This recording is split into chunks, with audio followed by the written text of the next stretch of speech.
Welcome back to the Trotter Chatter podcast, and it's episode 140, and with Valentine's Day in the air, Bolton Wanderers are doing a fine job of making fans fall in love all over again. As always, we're here with the latest discussion, debate and reaction from the BWFC universe, proudly part of the TalkSport fan network. I'm your host Ryan, and thanks for joining us for another episode dedicated to those Super Whites. If you're listening on your usual podcast platforms, make sure you hit follow so you don't ghost us between episodes, and leave a rating review. It'll help more Bolton fans discover the show. And if you're watching on YouTube, don't forget to subscribe, ding ding ding ding ding, and tap the notification bell so you never miss a date when new content drops. Get involved in the comments and let's keep the conversation going. All our love. Ben, how you doing? Yeah. All right, mate. Not too bad. How are you? Same, mate. I'm not got a cold anymore. Class. You look like you're in. I mean, you don't look like you're in a dungeon. Yeah, I'm presenting myself much better today. What have you been up to? What have I been up to? Saw you on Friday. Played silly. Got all excited for Ireland. And went the game on Saturday, and then went all silly. Silly again, yeah. Good work. And then we've had a few days off despite the Guinness challenge, haven't we? But not worried. No. Jordan, you okay? Yeah, I'm good. I'm happy to be back. I was quite pleased when I saw the message this morning that we were recording early. I'm ready to go. I'm ready to talk about it. I don't feel like the hype's begun for anybody yet, so let's go. No. So the deficit for the pints is 166 in 15 days. We can do it. That's easy. Piece of piss. Count it next episode when we're on the week before. See what we're looking at. James? We'll do it on the day before, Ryan. Oh, yeah. Good idea. Bad idea. How you doing, James? I'm good, mate. Yeah, I think we all had a pretty good weekend, didn't we? You know, nice chill one and that, like we normally do. Yeah, very chilled, yeah. We had a couple of days break and I'm ready to go at it again, so can't wait. Well, we've all got our black pints now again, haven't we? So. Oh, you mean this? You got one, Jordan? Is Jordan allowed?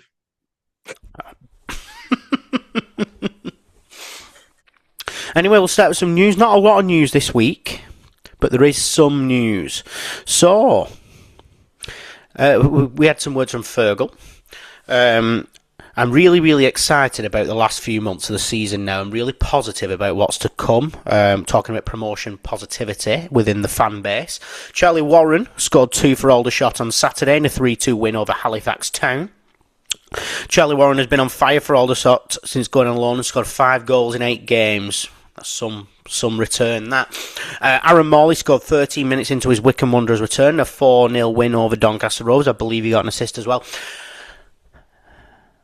Ryan Lowe has been relieved of his duties as Wigan Athletic manager. What a calamity. Oh dear me. Looks like we're stuck with the assistant. Whoopsie daisy.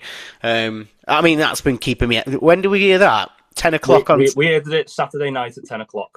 Yeah, that's what we needed. Brilliant. Absolutely brilliant. So, I mean, they're absolutely wallowing down near the bottom. They lost another game, so... They lost, was it 87th minute conceded last night, so been daft. Yeah, Glenn Whelan hasn't had a good start yet. Oh no, and their six-figure goalkeeper made a right blunder as well, so all very entertaining stuff. They've set their sights as high as Gary Caldwell. Who's above them in the league, I believe, as well. We now passed over the mark of 4,000 season tickets for next season. What are you all waiting for? The Championship? It probably won't happen. Come on. Oi! Come on now. You do realise we're just going to get promoted when there's 6 playoff places next year. A lot easier. Well, it's a lot easier to go in the playoffs, should I say.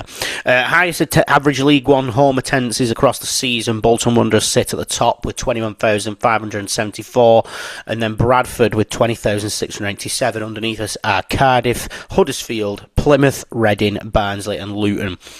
I mean, after after Huddersfield are at 17,000, you're talking 15,000 for Plymouth, and then under that it's like 11,000 below. So just shows the difference, doesn't it, in that the silly little teams we're dealing with in this league. Monday's B team game versus Stoke City finished 0-0 at Lostock, with Ruben Rodriguez getting his first 45 minutes in a Wanderers shirt. Taylor played, didn't he? Temple, Sissoko all featured, so you can see who's sort of the dregs of the team at the minute, them two being one of them. The Sky Bet League One Team of the Week featured 2 Wanderers.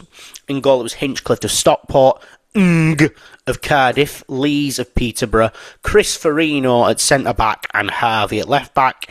Then we had Peterborough's Lisby, Kellyman from Cardiff, Morgan from Peterborough and Hackett from Lincoln. And up top it was Brown of Wimbledon and Super Sam Dolby. It's Perry Ng, not Perry Ng. Ridiculous name, absolutely ridiculous. Charlie Warren also got in the National League Team of the Week as well, so excellent. You know what's on the back of the net is this boy. Do you see that free kick he scored as well? Gnarly. I mean, 5 goals in 8 games says a lot, really, doesn't it? I mean, that you can't really ask for much more than that. As we go into this weekend, the top goal scorer list has been completely shuffled compared to how it was a month ago, with Sam Dolby at top now with 9, Burstow with 8, Cozy Dewberry with 7 and Gale with 6. You think about Burstow, Dewberry and Gale, they scored most of those goals in the early part of the season as well, so it just shows things are changing. Before we get into the football anyway, listen up, Toughsheet faithful, don't miss Reading take on Wickham this Saturday live on Sky Sports. With now, that's 2 teams on the up. That'll be an interesting game. But now we'll obviously talk about Saturday's game against Barnsley. Before the game, Stephen Schumacher had a cold evening in South Yorkshire watching Barnsley on Tuesday night versus Northampton, doing his own work. So anyway, 3-2 win. Ben? Yeah. How'd you even sum Saturday up? How long have you got? It's, you know what it is? It's the old cliche of being a game of 2 halves. That first half, some of the best football I've seen us play in a long time. We murdered them. I mean, I'm sure we'll come on to it later. Sam Dolby was unplayable. It was ridiculous. I don't know if I could fault anyone that first half. And then, we started a bit slow, 2 quick goals, and it's a massively different game. I still had confidence we'd beat them. But at half time, from us saying, this is it, we're going up now. Just based on this, we play like this, we don't have a worry for the rest of the season. And then 10 minutes later, they just scored 2. I'm sure James clicked at one point as well, implying that we'd clicked. He would, no, I'm not saying that. That's too far. But he was clicking, yeah. James, then what do you think? Was that first half the best 45 minutes Bolton have played all season? Definitely. As Ben said, I don't think you could fault one player on that pitch in the first half. I think we looked aggressive. The wingers, they were very quick behind the lines, which I thought fucking Apter had a brilliant game. I thought he was kind of the Sheehan of that game. He was making everything play. I think he was unlucky I don't think he got an assist in that game, did he? Not from the first goal. There were two Yeah, Dempsey, wasn't it? Dempsey corners. Yeah. But I couldn't fault him at all. I think, obviously, that as Ben said, Dolby was threatening 2 goals and an assist. Can't fault that. Like, he's immovable at the minute. But then, the second half, it was just completely different. And I don't think one goal was down to a certain person. I think it was literally just a drop of concentration for both goals. Well, the first were deflected, wasn't it? Like, you can't... It was Luke O'Connell the second, weren't it? Yeah, he didn't celebrate either. And then McAtee definitely celebrated. Ran off. But yeah. What would you say then, Ben? Did we just drop off? Did we just think, right, did we come out with the attitude of, oh, this is done now? And Barnsley came out with the attitude of, right, we better change this. I think, did he make 4 subs at half I was going time? to say, did he completely change the formation, didn't he? Yeah, they changed everything. Bringing on better on changed the game. Unfortunately, he had a really good game. Yeah. I think it's a mixture. Obviously, they've made some changes. We took our foot off the gas a bit. I also don't think necessarily the changes we made they had the impact that we needed them to. Again, we'll mention him later, but a certain left winger came on, and I think I'm still disgusted now, to be honest. I'm not saying his name. I'm too angry at him. We'll talk about him later. He is on the. Yeah. We will get to him. James, then 2 goals and assists from Super Sam Dolby. Is he now Bolton's most important player? And what do you think is making Dolby so effective compared to previous? Well, he's definitely one of our best players at the minute. I think probably the reason why he's playing so well is we're actually utilising him, whereas when we were first starting, we weren't playing to his strengths at all.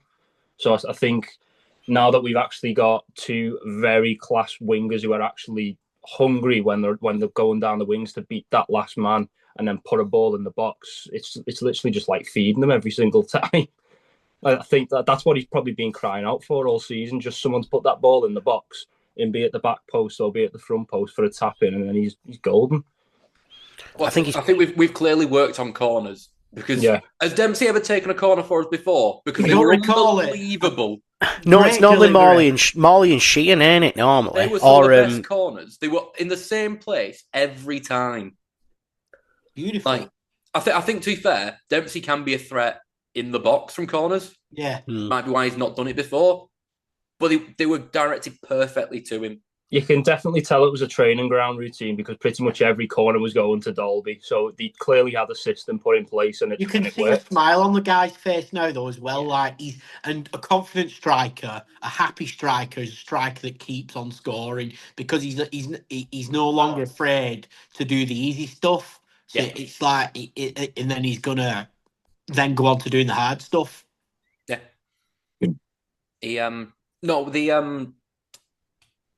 Our third goal as well, where he gets the ball, just fucking sends the defender to the shops. He's like, you're not having this ball off me, mate. and like, for a player on a hat trick as well, it shows the kind of person he is, where he's like, you know what, no, McAtee needs his goal more than I do. What surprised me more as well, or a player of his stature, how big he is, how slow he is, to drop his shoulder on that defender, and then I loved that. He thought, you know what, I'm Sam Dolby and I'm going round you. Well, I don't think a few of our United fan friends enjoyed us calling Sesko the Slovenian Dolby. But obviously, Blackett Taylor had a great game as well. Unfortunately, he had to go off, which was a shame, which allowed a certain somebody come onto the pitch. I think this one's worth mentioning, James. Jack Bonham, what kind of game he had, and obviously the huge save when he made at the beginning of the game. What do you reckon? Oh, it was brilliant. Like, especially with it being in the first 30 seconds of the game, that could have completely turned the game on its head for us. We would have been chasing the game for most of that first half, probably going into the second half. So yeah, it's massive. We've been crying out for a keeper that's just a general shot stopper at the minute, not just a distribution play, and he looks like the right fit. I don't think he's made any clear errors so far during his playing time, so I think he's the man for me. He's quite comfortable on the ball as well. He's calm. He clearly communicates with the defence well, so I'm looking forward to what he can do for us. I think a big thing is, which we didn't get with Sharman Law and Miller, you feel comfortable when he's got the ball. You're not worried about him, and I never felt safe. I never felt safe with either of them. Broom, however, very different. But I always forget about him, but I'm always so glad when he gets a mention. You've got to get it in. Smile. Right, so this player I was very, very fond of at the beginning of the season, but once again, Thierry Gale's absolutely miles off it, despite the result. Do you reckon Well, what's up with him? Why? Attitude problem. I've seen it coming. I've seen it coming. When you look at his track record of where he's been at clubs, he's been there for short spells. And for me, no, he's not getting all the. He's not starting every game. He's not getting all the attention. He doesn't like it anymore, and he's sulking now. And for me, I can see him just moving on to another country where he'll find a new set of fans who've never heard of him. They'll be crazy about him at the beginning. He'll probably do the same thing again. I mean, Ben, for Jordan, who wasn't there, explain what Thierry Gale was like when he came on. He looked like it was like he'd just woken up. Like he wasn't trying to close down. He looked completely disinterested to the point where when we took the ball on the break and he was running down the flank trying to catch up with play, Shuey gave him a fucking earful. Absolute earful. Absolute earful. He looked around, he didn't quite know what had happened. He looked like a child who had thrown his toys out the pram once Shuey slapped his ass. Yeah, spat his dummy out. Wouldn't do the work rate in defence. Unfortunately, especially not necessarily a club like Bolton, but a town like Bolton, you need to put some effort in. Yeah. That's what's going to ingratiate yourself with the fans. And it's to be honest, it's the bare minimum that I expect. You might not be good at football, but just try. Look at McAtee, for example. Maka is so fond of by Bolton fans, though. Yeah. Like, I think everyone knows he's not got the ability, but he fucking puts the work in. Yeah, like he's again. When I said before, I couldn't fault anyone. I thought he had a great game. Yeah. I think he's partially helping Dolby get all the plaudits. Yeah. Like they work really well together. As much as we've got Johnny Kenny in now, who looking like he's coming into fitness, I wouldn't bring him in. He's got some work to do, hasn't he, to get in there? A few points I like. Farino chasing every single ball like an animal, running Rudiger-esque, chasing them. He was going to kill him. He was going to murder him. This is why I like him, though. He plays for the badge. He's of all of the three members of the captaincy team, he's still the one that feels most like a captain. Oh, 100%. Absolutely. Speaking of all the captains, Johnston, a bit of emotion at full time. No one's really dug into why. But Schumacher consoling him, I think that was nice to see. And that's not the look of a man who's lost his dressing room to me. No. James, then another week and another refereeing controversy. How was the handball not given? I have no words. You tell me, because we all thought it should have been given. I'm sick of it, to be honest. Like, I don't think with it being League One, it should be brushed over. But then again, what can you do? Like, part-time, these refs in the league. Exactly. They're cowards. Absolute cowards. They're cowards. They won't make big decisions. We could see it clear as day at the opposite side of the stadium. 3 officials didn't see it. 4, arguably. Yeah. I don't know what it is with League One refs, but they're just so scared to give penalties. It's ridiculous. They're scared to do their job. But they also want to make themselves the centre of attention, so it's very confusing. It's your job. But yeah, absolutely. Best bit of the game for me, right near the end, where Barnsley were pressuring us. We were going in for a throw-in, and then some lad throws the ball over his head just before he's about to... Another ball from somewhere, just before he's about to take the throw-in, and he absolutely loses his mind. Oh, that's class. Did he have that ball in him all game? I'm thinking... He's had that for months. He got that in the Plymouth game, and he's gone... I'll wait. Someone entered legend status by doing that, because I think it killed the game. It killed the game for him. Yeah. Well, do you think the Barnsley player's reaction? Yeah. Oh, fuck off! Oh, he was fuming. Thing is, though, he definitely didn't know who to look at, so he just started looking at everyone in that stand. To an entire stand of this. But that was brilliant, yeah. So, Jordan... Steven Schumacher now has 4 league wins on the spin. How much credit does he deserve after such a difficult start to the season? Sorry, I didn't hear that. Schumacher has 4 league wins on the spin. How much credit does he deserve? Sorry, I thought you were talking to somebody else who I blazed over. Oh, that other Jordan. Well, God forbid you answer a question, for fuck's sake. Get a bloody beer. I think he deserves absolutely all of the all the plaudits for this, because personally, I think he's been through a lot of shit, and I was about to turn against him myself. So for me, I'm absolutely over the moon, and he's absolutely proven that he's a good manager, he's a good man manager, and he's brought the right players in. So for me, he deserves all the credit in the world. I think it shows that when people were talking, us included, about him having lost the dressing room, that it was just frustration. We obviously don't know what's going on behind the scenes. It's just the way it looked. But like Ryan said, the way he's consoling Jono, his emotion for after every time we score, every time we win. He loves this place. He always comes over to the fans, doesn't he, and celebrates. Up the fucking Trotters. Anyway, they sell T-shirts with that on, by the way. And if we get to a position where we're going to get promoted or we're going to Wembley, we're getting those T-shirts. All of us, like a stag do. Like an absolute set of knobheads. So, sorry for our viewers that we all keep running off, but we're all getting extra cans of Guinness. It's just I planned ahead. I'm also not sorry. I mean, why are we apologising? And you can catch... I'm not getting paid for this. I'm getting paid a bit. And you can catch all action live on Sky Sports with an A membership. So, Jordan, we're off to Lincoln on Saturday. No, we're not. Some people are, though. Where'd they go and drink, maybe? I'll tell you now, actually. So, Lincoln. I'm not going to jazz it up for you. It's not got a lot of variety. But the pubs that you're going to will probably be ones that once you get there, you're going to stay there. So it will be a good away day, and I do think that it's quality over quantity with Lincoln away. So first of all, the South Common car park is 5-10 minute walk away from the stadium.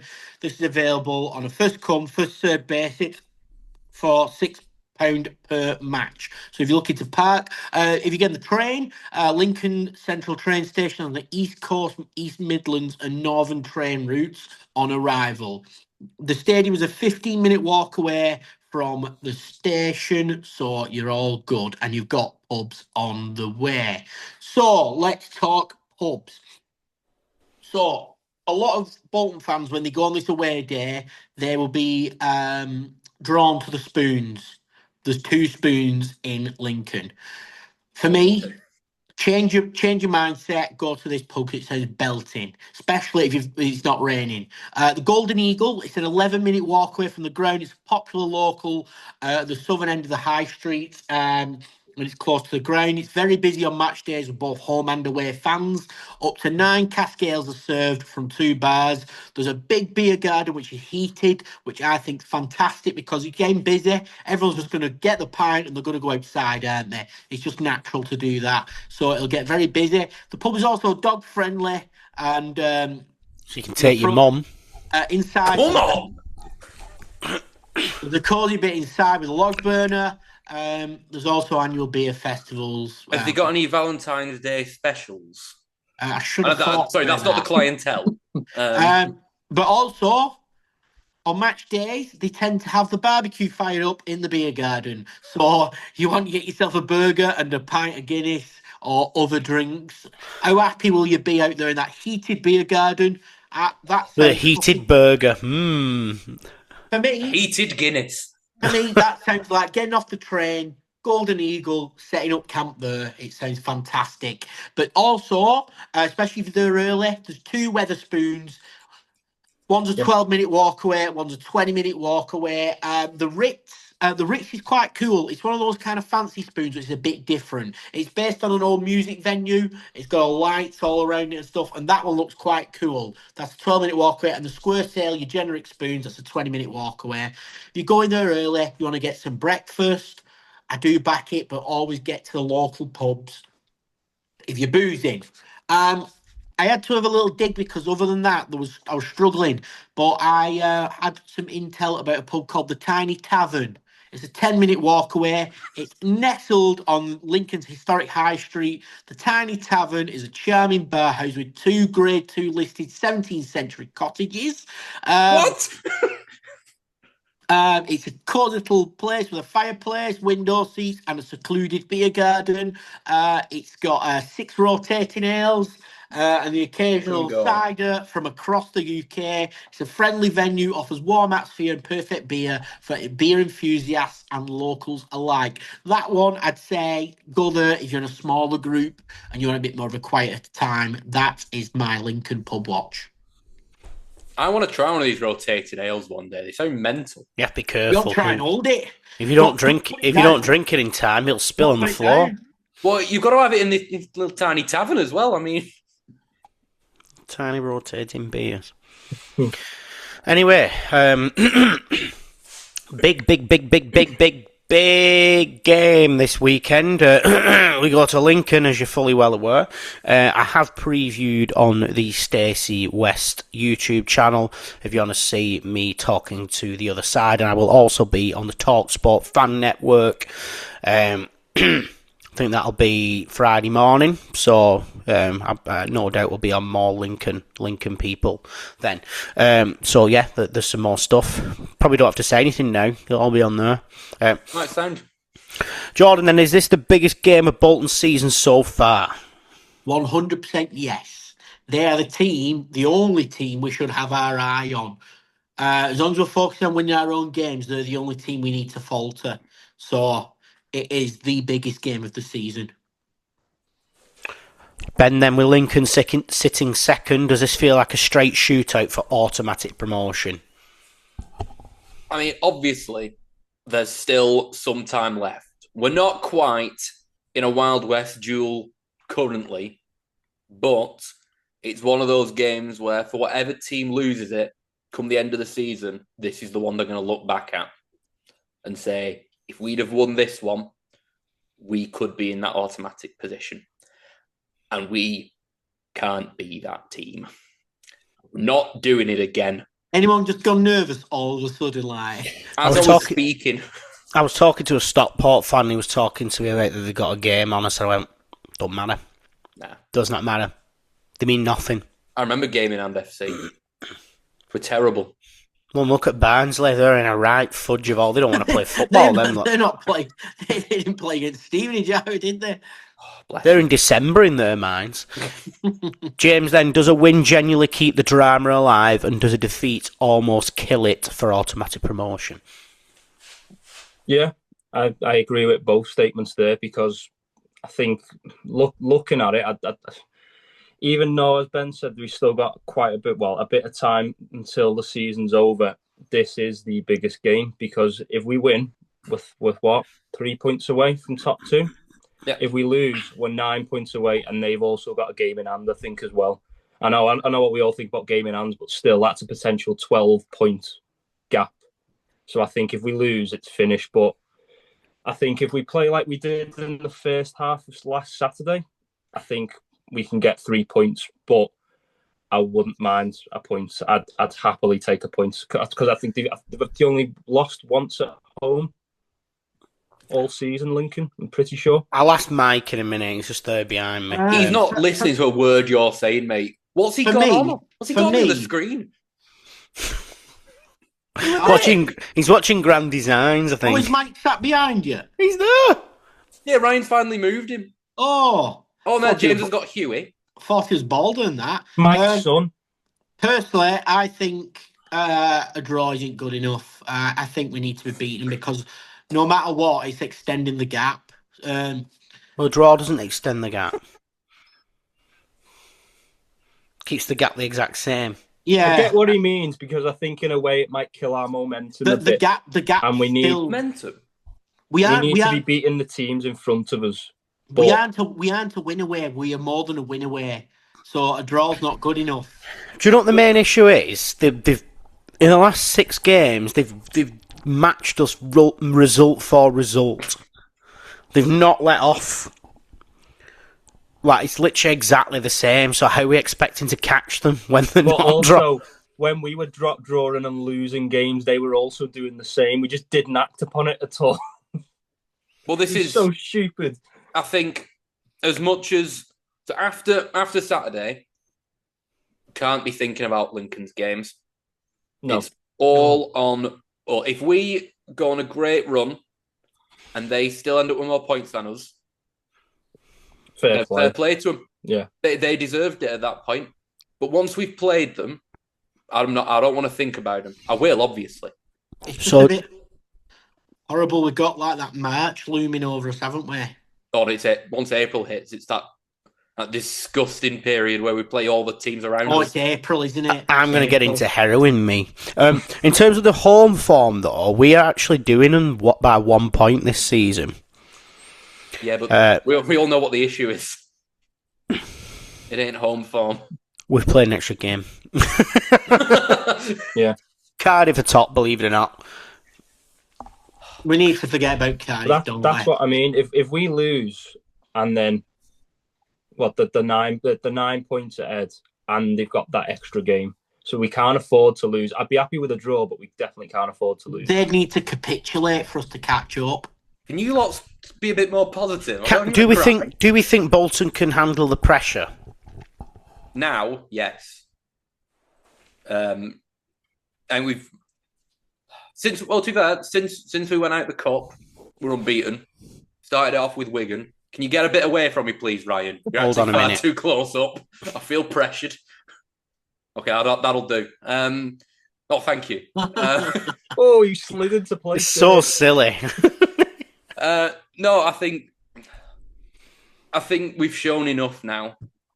We've shown that we can deal with it. We can deal with that pressure. Obviously, I'm not talking about Christmas anymore.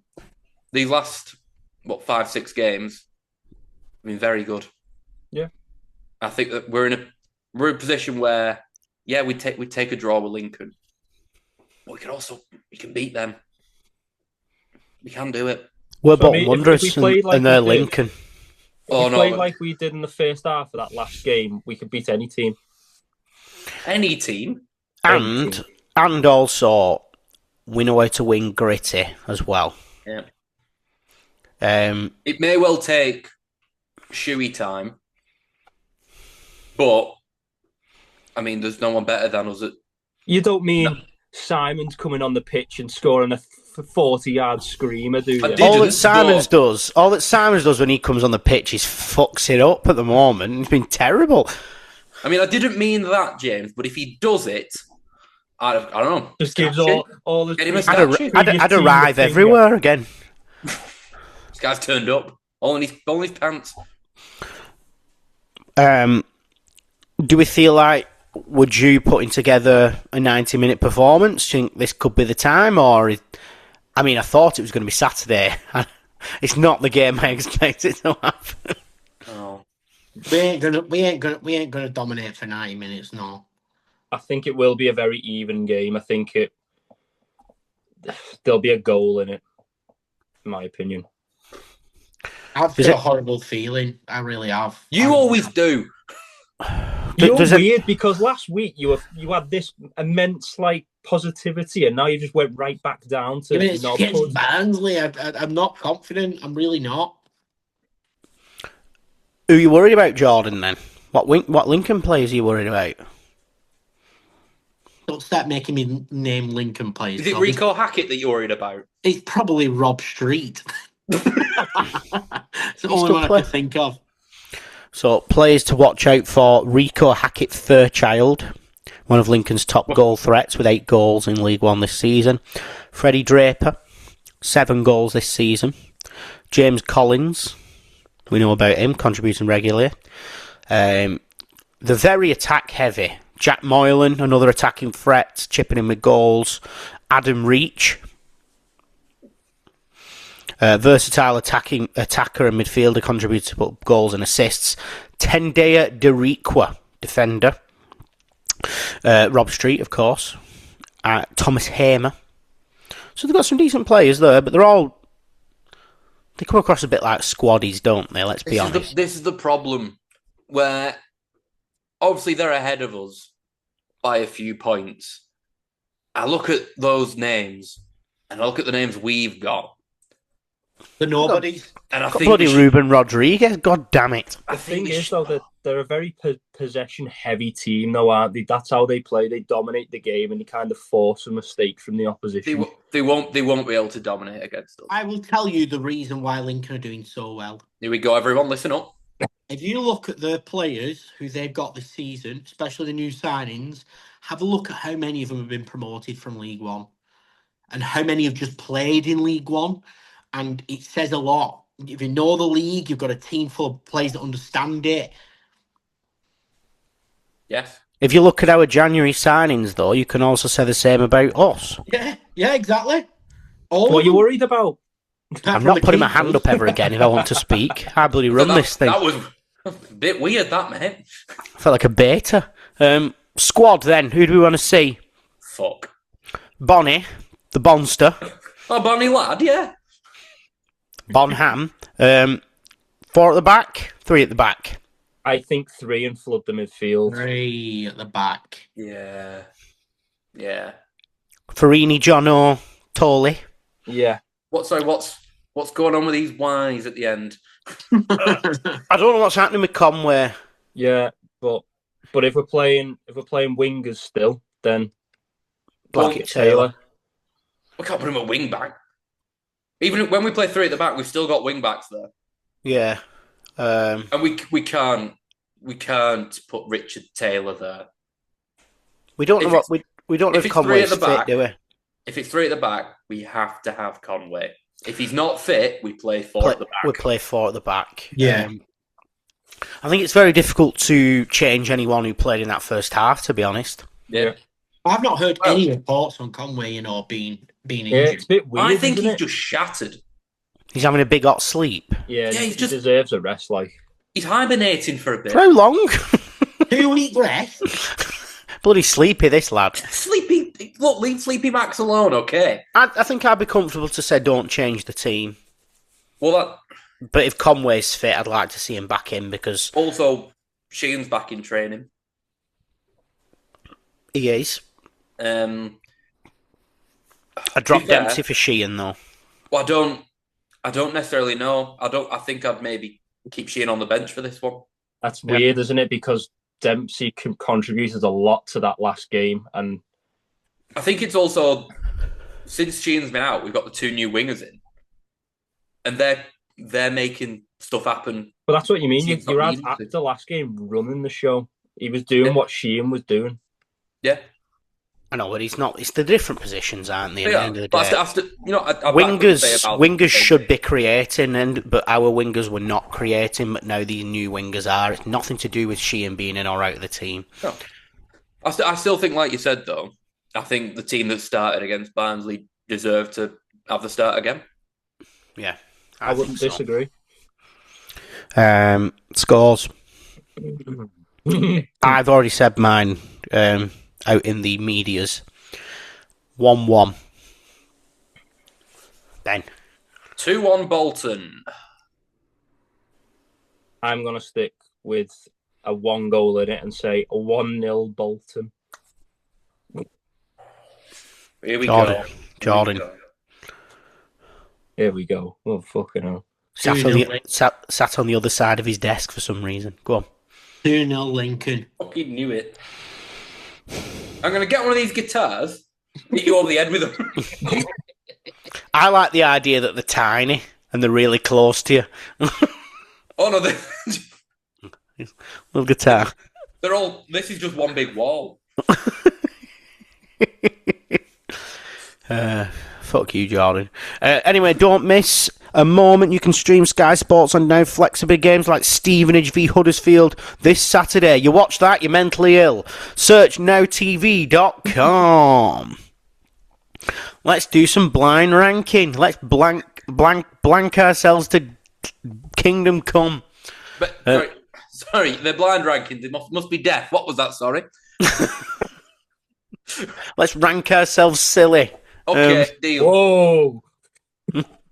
Sure, James. You usually rank yourself daft every night. I did the innuendo before. Why did you just decide that was because I simplified it for you? Anyway, so in homage to Super Sam Dolby becoming the greatest target man of all time, we're going to be blind ranking target men. Number 1, Johan Elmander. Wasn't a target man. No. Mm. 4. Is there anyone worse? Well, James, there's someone worse that I've got in my head. He might not show. In fact, there's 2 that are worse. Should we put him safe for number 3? For that really good half season, I'm fine with 3. And it's debatable he's a target man. Have you seen his goal against Wolves? Every fucking 2 weeks on social media. Sam Dolby. 1. Oh, this is why we should have went 4. You know what? I'm willing to get excited. I'm putting him 2. 2. Let's do it. Let's get on the hype train. Okay, 2. Jon Daddy Budvarsson. Oh. He's going to have to go 4, I think, isn't it? 4. Yeah. There's definitely someone worse than I can still think of 2 absolute shitters that And could I come think up. Elmander was better than Jon Daddy, so... And Sam Dolby's better than Johan Elmander, I agree. Yeah. Gary Medine. Oh, God. fuck. Oh, no. I feel like we can't put him 1 because No. I can't put it. If he doesn't have Kevin Davies on this list, I'm going to be fuming. Right, so there's 2 names I'm concerned he's going to mention. Gregor Raziak and Aritza Makakala. Right, fuck it. I've got an even worse one than that. Madine's going to have to go 5 because he can't go 1. I mean, he brought in £6 million. He did. 5. 5. He's going to shaft us here. Mario Jardel! He's a fucking drug fiend. I mean, right, okay. If you want to talk overall careers, he's definitely number 1 because he scored a goal a game in Portugal. Came to Bolton and I saw him miss from on the line. So, names we didn't get. Super Kevin Davis. Oh, was he an option, was he? Nope. Josh McGuinness, Craig Davis, Lucas Djukovic, Tom Eves, Shola Amiobi, Craig Davis, Nat Lofthouse, John McGinley, Mixu Patalainen, and Tony Caldwell. Bolton Coroner's Office, of course. Ryan, turn your echo down. It's annoying me. Oh, I didn't know it was still on. Is that on or off? Will you turn it Definitely higher? on. Hello. Yeah, better. Mixu Patalainen. Did he have false teeth? False teeth. That's that. Well done. Oh, thank you for just ruining that for us. I had a completely different list. I changed it.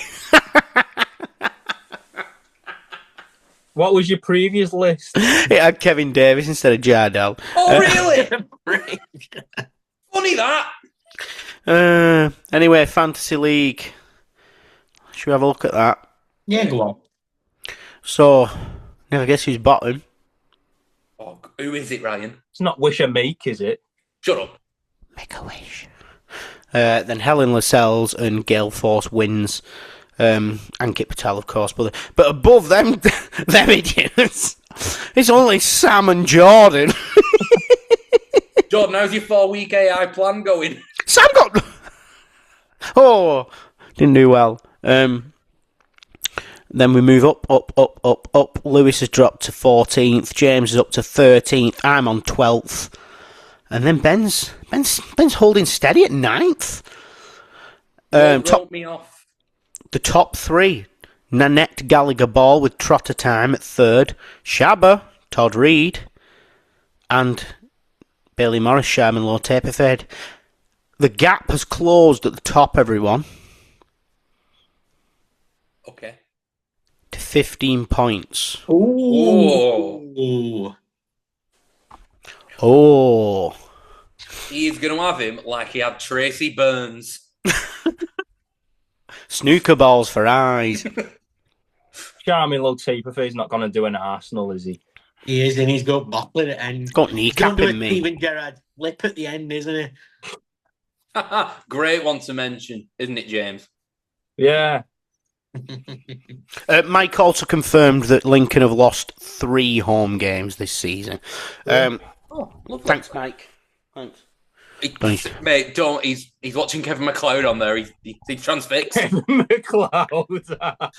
I'm just happy he's put a top on, but he's No bottoms. He's Winnie the Pooh in it. his little elephant's still out. To be fair, Ben, you do look like you're in Kevin McLeod's studio back there. He's not a musician. You don't know. He might be. Ryan, he's got a tiny trumpet.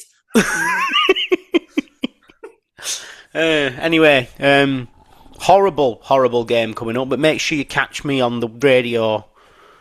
Make sure you listen to me, Ryan. On TalkSport 2. You can also get us on all the podcast apps on EFL All Access. Listen to me. Give me attention, please. But for this week, I've been Ryan. I've been Ben. I've been Jordan. I've been James. Thank you very much, everyone. Make sure you listen to these messages. And See you on the other side. See you on the other side, everyone. Don't tape Bye. over it. Don't tape over it.